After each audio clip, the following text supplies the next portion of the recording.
જય માતાજી, Radhe Radhe. Urmi food cooking ચેનલમાં તમારું સ્વાગત છે. આજે આપણે બનાવવાના છીએ પકોડા પાવ. હવે આપણે બનાવીશું આંબલીની ચટણી. આ છે આંબલી. આટલી મેં આંબલી લીધી છે. આંબલીને આપણે એક ગ્લાસ પાણીમાં મૂકી દઈશું. હવે આપણે આંબલીને ગરમ કરવા મૂકીશું. હવે મેં અડધી ચમચી લાલ મરચું નાખ્યું છે, મીઠું નાખ્યું છે. આ ચટણી પકોડા પાવની ખાટી ચટણી હોય. હવે પકોડાનું રેડી કરીશું આપણે. આ મેં લીધા છે પાલક, ડુંગળી, લીલા મરચાં, બેસન, અજમો, મીઠું અને આ સોડા. પહેલાં આપણે લીલા મરચાંને એડ કરીશું, ડુંગળીને એડ કરીશું, અજમો મસળીને એડ કરીશું, સ્વાદ અનુસાર મીઠું, બેસન એડ કરીશું.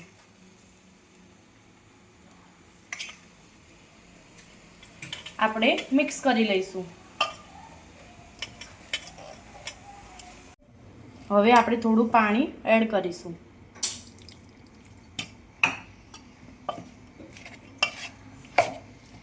જરૂર પડે તો બેસન બી થોડું એડ કરવાનું. જરૂર પડી તો થોડું બેસન બી આપણે એડ કર્યું છે. આપણે ખીરું કમ્પ્લીટ મિક્સ થઈ ગયું છે. હવે આપણે તેલ ગરમ કરવા મૂકીશું. તેલ ગરમ થાય ત્યાં સુધી આપણે સોડા એડ કરીને મિક્સ કરીશું. તેલ આપણું ગરમ થઈ ગયું છે. પહેલાં મોટા થોડા તળી લેવાના. પછી આપણે બીજી વાર એક ભજીયાના 2 પીસ કરીને આપણે ફરીથી તળી લઈશું.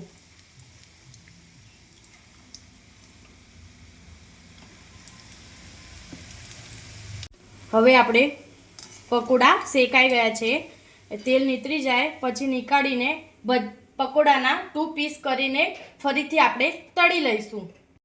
પકોડા આપણે ઠંડા થઈ ગયા છે અને 2 પીસમાં આપણે કટ કરી લઈશું.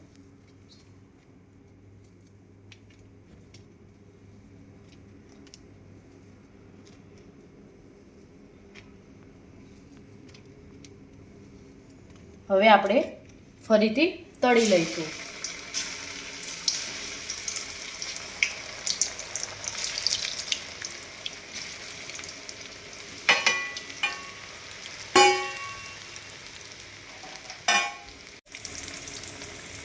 બ્રાઉન થઈ જાય એ પછી આપણે નીકાળી લઈશું.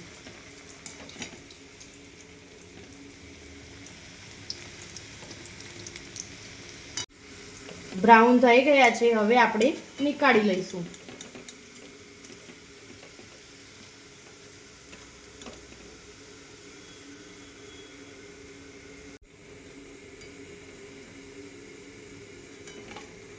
પકોડા રેડી થઈ ગયા છે. હવે આપણે સર્વ કરીશું.